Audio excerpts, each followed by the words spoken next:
My experience as a peer support specialist has been an amazing journey.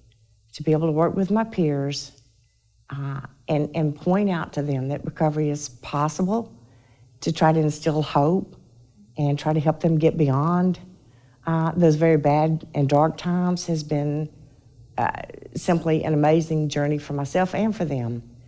With the lived experience I have, and so many years back, hope was never offered to me. No one ever said, you can move past this. I was actually told that by the time I was 50, I would be in a lunacy asylum for the rest of my life and would have lost my mind. That's, of course, not the case. So now that mental health has progressed to the point where we understand that peer support is a valuable tool, it's been wonderful. When consumers find out that I have a diagnosis, they often go back to the caseworkers and say, did you know Sandra has a diagnosis?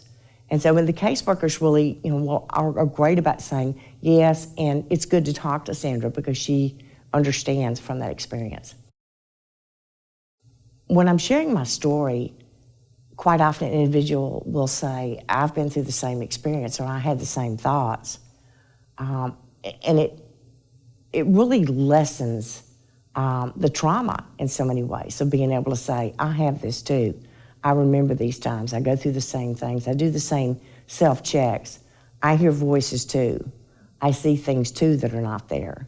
So I understand, I relate to you, and I've learned to not let it be so scary. And I've learned that it doesn't have to rule the day.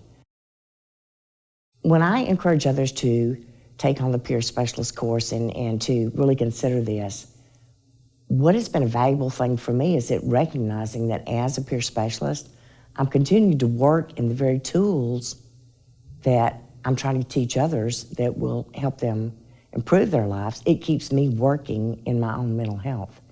I actually take a very active part in my own therapy, and to continue to encourage others is really like saying, hey, there's this wonderful thing. You can be a peer specialist and at the same time, without realizing, you'll continue to work in your own recovery.